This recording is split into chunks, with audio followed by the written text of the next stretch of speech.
WWE 2K25, lanzado oficialmente el 7 de marzo de 2025, fue una entrega bastante promedio para el estándar actual de la serie, agregando varias características interesantes como la posibilidad de realizar luchas intergénero y la polémica inclusión de la isla.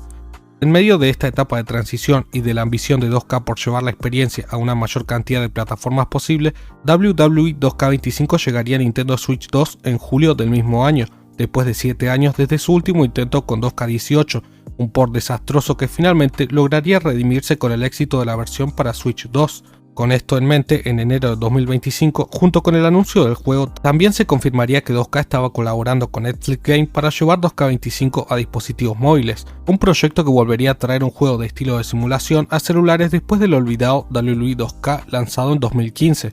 Tras varios meses de desarrollo silencioso y con muy poca ambición de marketing, WWE 2K25 Netflix Asian se lanzó en Play Store y App Store en noviembre de 2025, logrando una recepción bastante positiva en cuanto a nivel gráfico y jugabilidad. Sin embargo, apenas unos meses después de su lanzamiento y tras algunos parches, todo parece indicar que el juego no tendrá una secuela.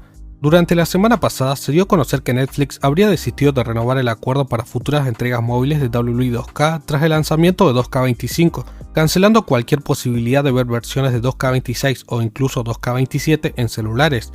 Según distintos reportes, la razón de esto se debería a que el juego no habría cumplido con las expectativas internas del estudio, provocando como consecuencia despidos dentro del equipo de Visual Concept encargado de la franquicia. Entendiendo este contexto y suponiendo que en 2K realmente estaban ilusionados con el desarrollo de este juego, surge una pregunta importante: ¿realmente fue tan malo como para llevar a una decisión tan precipitada? Bajo esta pregunta, hoy analizaremos el fracaso silencioso de WWE 2K25 Netflix Asian, un proyecto prometedor pero con un destino incierto. Sin nada más que agregar, que comience el video.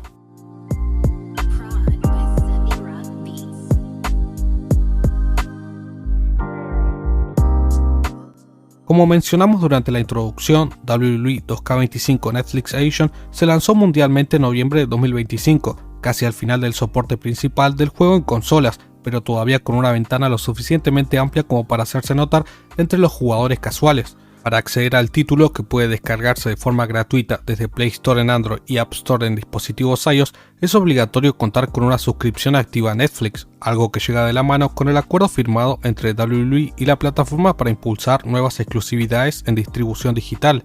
Sobre el papel, la propuesta sonaba bastante interesante, ya que representaba una oportunidad ideal para que 2K se redimiera del desastroso juego lanzado en 2015, el cual terminaría alejándolos del desarrollo móvil de WWE 2K durante la siguiente década.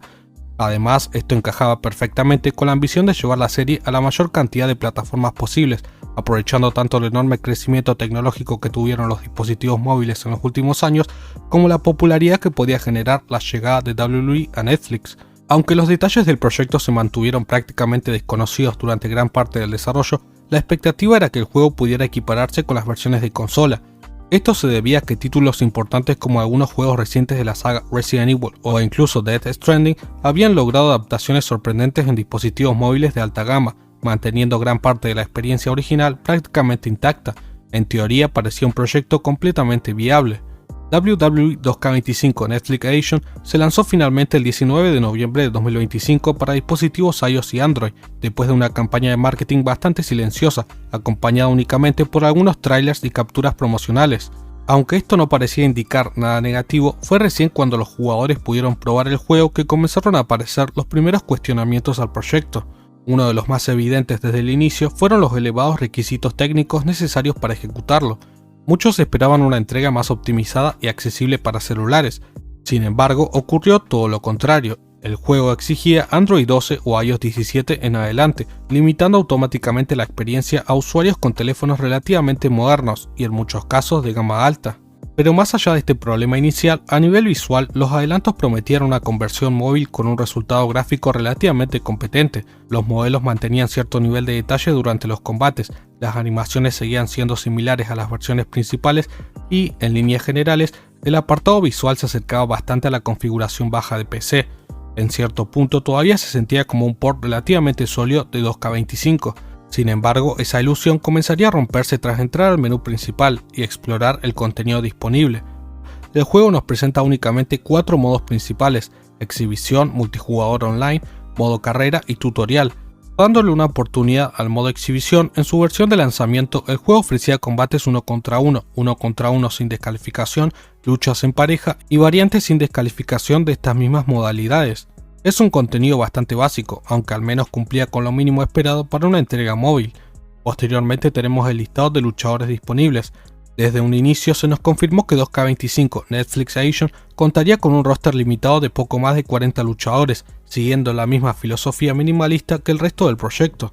De igual forma, la selección inicial resultó bastante sólida, incluyendo varias de las principales estrellas actuales como Roman Reigns, Seth Rollins, CM Punk, Randy Orton y Cody Rhodes, además de leyendas como Stone Cold Steve Austin, The Undertaker y The Rock. Aún así, seguía siendo una selección extremadamente reducida frente al roster completo disponible en consolas. A pesar de eso, para tratarse de un lanzamiento inicial, el roster en general dejó una impresión relativamente positiva. Las opciones de combate dentro de todo resultan aceptables. El juego permite seleccionar entre 4 dificultades: activar sangre, habilitar cambios dinámicos de cámara e incluso descargar los comentarios completos de la versión original, obviamente adaptados al roster disponible en esta versión. Es un detalle bastante positivo que ayuda a que los combates se sientan un poco más cercanos a las versiones de consola. Habiendo dicho esto y entrando al combate, rápidamente se nota que las entradas fueron severamente recortadas para esta versión. A pesar de reducir el número de luchadores y de centrarse en un roster más limitado para facilitar el rendimiento, el juego apenas muestra 2 o 3 cinemáticas rápidas del luchador caminando hacia el ring antes de iniciar automáticamente la lucha. Y aunque puede parecer un detalle menor, esta termina siendo una de las primeras señales de que la experiencia está bastante más simplificada de lo que muchos esperaban. Dejando eso de lado y pasando finalmente a la jugabilidad, este probablemente sea el aspecto más positivo del juego. El sistema de combate funciona prácticamente como una reinterpretación directa de la versión de consolas, adaptando casi todas sus mecánicas a controles táctiles. Esto ya representa una enorme mejora frente al extremadamente limitado y criticado WWE 2K de 2015, que basaba su ataque en gestos o pulsaciones. Los controles para esta versión se dividen principalmente en 2 sectores. En la esquina izquierda aparece el joystick virtual para mover al luchador, mientras que en el lado derecho se encuentran los botones dedicados a ataques ligeros, golpes fuertes, agarres y reversals. A estos se suman botones dinámicos con formas particulares para movimientos personales, finishers y pins cuando las condiciones del combate lo permiten. El HUD de resistencia, finisher y habilidades también se mantiene prácticamente intacto, incluyendo la posibilidad de utilizar super finishers en ciertos luchadores, algo muy positivo. Los golpes ligeros, ataques fuertes y combos básicos conservan gran parte del ritmo de las versiones principales, además de adaptarse correctamente al grupo de movimientos correspondientes de cada luchador, permitiendo que muchas animaciones originales se mantengan prácticamente intactas. Los minijuegos tanto de pin como de sumisión también están bastante bien adaptados y logran sentirse muy cercanos a sus equivalentes de consola. Teniendo en cuenta que la experiencia pudo haberse centrado en atraer al público casual, el juego presenta un modo tutorial donde podemos aprender todas las mecánicas de la versión de consola adaptadas al sistema de control de esta edición móvil. Se trata de un tutorial bastante bien elaborado, especialmente útil para comprender los aspectos más básicos del gameplay. Sin embargo, muchos de los problemas aparecen apenas el jugador intenta profundizar un poco más allá de las mecánicas básicas. Aunque sobre el papel el sistema táctil intenta replicar casi todas las funciones de consola, en la práctica varias acciones terminan siendo poco intuitivas o directamente limitadas, dependiendo demasiado de input imprecisos, de la sincronización correcta o incluso de la posición exacta del personaje en pantalla. Esto se nota especialmente durante los combates, donde la inteligencia artificial puede interrumpir constantemente tus combos, mientras que vos prácticamente no puedes romper los ataques enemigos de la misma manera. El resultado termina generando una sensación de desigualdad bastante frustrante, especialmente al momento de reversar o responder ataques rápidos. Obviamente, con suficiente paciencia, uno termina acostumbrándose al sistema de juego y al timing, pero estos problemas de sincronización fueron fácilmente uno de los aspectos más criticados por los jugadores durante el lanzamiento del juego. La interacción en ringside es otro de los problemas bastante notorios del juego. La CPU puede utilizar escaleras metálicas o interactuar con la mesa de comentaristas sin demasiados inconvenientes, pero el jugador prácticamente no puede hacerlo manualmente hasta que la propia IA activa primero esas interacciones. Lo más gracioso es que, incluso cuando finalmente se logra ejecutar un movimiento sobre la mesa de comentaristas, esta ni siquiera se destruye correctamente. El modelo permanece completamente intacto mientras los personajes atraviesan el objeto como si directamente no existiera una física de colisión real, rompiendo bastante la inmersión durante los combates. A esto se suma además la ausencia total de soporte para mandos, y aunque claramente se trata de un juego diseñado alrededor de controles táctiles y botones en pantalla, Otros títulos del catálogo de Netflix incluyen compatibilidad con controles vía Bluetooth, facilitando bastante la experiencia para quienes cuentan con este tipo de accesorios. Lamentablemente, es algo que los desarrolladores parecen no haber considerado necesario implementar durante el desarrollo. Uno de los pocos puntos negativos del modo exhibición es que el juego no permite seleccionar arenas libremente, obligando muchas veces a disputar combates repetidamente en Raw o SmackDown. Tampoco existen luchas titulares ni demasiadas opciones de personalización, haciendo que las posibilidades dentro del modo se vuelvan bastante limitadas después de algunas partidas. Respecto al modo multijugador, aquí es donde empiezan a aparecer opiniones bastante divididas. En líneas generales, la experiencia online logra sentirse relativamente cercana a la de consolas. Los controles mantienen esa pequeña desincronización típica al momento de reaccionar a ciertos movimientos o reversals, pero aún así las partidas siguen teniendo un componente competitivo bastante aceptable. Como suele pasar en este tipo de juegos, gran parte de la partida termina dependiendo directamente de la conexión entre ambos jugadores. Sin embargo, varios usuarios también reportan problemas importantes desde el lanzamiento, especialmente relacionados con el emparejamiento para encontrar combates. Nunca queda del todo claro cómo funciona el matchmaking, ni si este se divide por regiones, pero probablemente la baja cantidad de jugadores activos actualmente termina haciendo que encontrar oponentes sea bastante complicado. Por suerte, el juego al menos mantiene la posibilidad de invitar amigos mediante códigos de invitación privados, así que las opciones para jugar online siguen estando presentes de una forma u otra. De hecho, me gustaría saber qué opinan ustedes sobre este apartado y si realmente han podido encontrar partidas o conectarse a jugar contra alguien. Corriéndonos del modo exhibición y del multijugador, en esta ocasión también contamos, al igual que en el juego de 2015, con un modo carrera, aunque nuevamente con una estructura bastante básica. Todo consiste en disputar combates semanalmente para obtener experiencia, mejorar estadísticas y subir en los rankings con el objetivo de conseguir oportunidades titulares por los distintos campeonatos disponibles del modo. La progresión funciona de una manera bastante simple. Tras completar cada combate, el juego nos muestra una pantalla de retroalimentación donde recibimos puntos de experiencia dependiendo de nuestro rendimiento en la lucha. Posteriormente, esos puntos pueden utilizarse para mejorar las estadísticas del personaje seleccionado, que inicialmente comienza con un overall relativamente promedio. A medida que vamos ganando combates y mejoramos nuestro personaje, iremos subiendo posiciones dentro de los rankings y eventualmente podremos acceder a oportunidades titulares según vayan apareciendo. En sí, el modo carrera no tiene un final, por lo que una vez que conseguimos el campeonato máximo, prácticamente ya no queda mucho más por hacer dentro del modo. Y sí, como probablemente ya imaginarán, tampoco podremos crear nuestro propio luchador, por lo que estamos obligados a utilizar alguna de las superestrellas reales disponibles dentro del roster del juego. Fuera de esos modos, prácticamente no hay mucho más contenido disponible.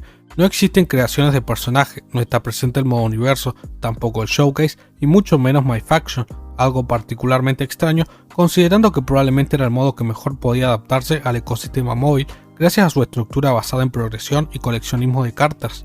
A nivel técnico, el juego se lanzó con varios errores. Uno de los más importantes era la presencia de crasheos constantes en el menú principal, problemas dentro del modo carrera con rivales que se repetían, e incluso casos en los que se permitía descargar el juego, pero que, por cuestiones relacionadas con la GPU u otros requisitos, luego no podía ejecutarse correctamente. Ninguno de estos problemas arruinaba por completo la experiencia por sí solo, pero todos juntos reforzaban constantemente la sensación de que el proyecto fue lanzado de manera apresurada.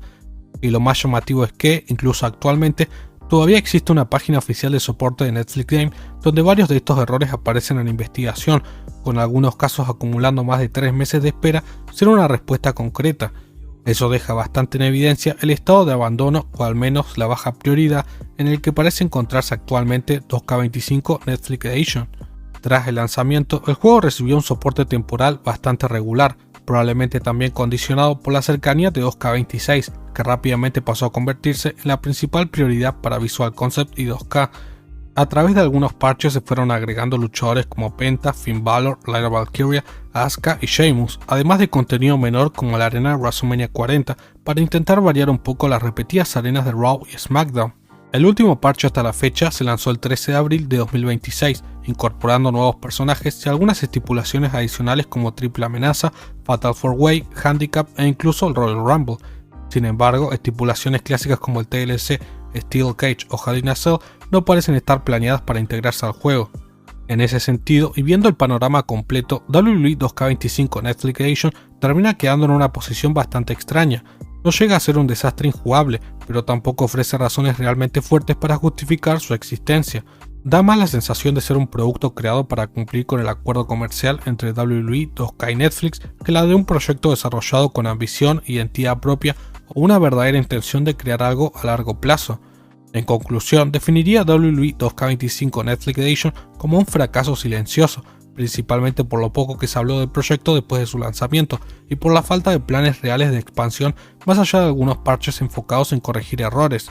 Con las recientes noticias sobre la decisión de Netflix de abandonar futuras entregas móviles de WWE 2K, parece bastante difícil que el mercado vuelva a recibir próximamente una experiencia tan cercana a la de las versiones de consola como la que intentó ofrecer 2K25, un juego correcto, pero que no parecía tener una evolución clara a futuro.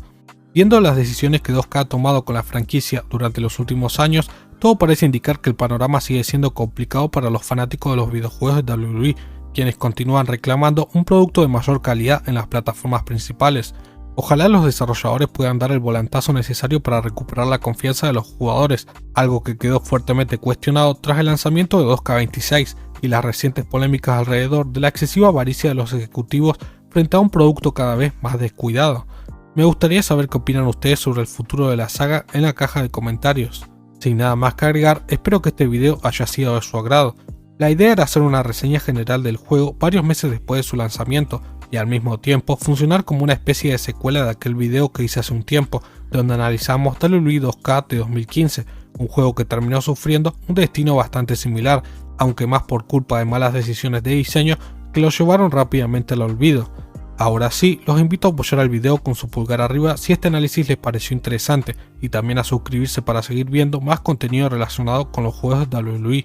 Próximamente quizás estaremos analizando proyectos abandonados tanto del mercado móvil como de consolas, además de hablar sobre todo lo nuevo que vaya saliendo sobre WWE 2K26. Así que ya saben, yo fui Sebastián Cage y nos vemos en el próximo video.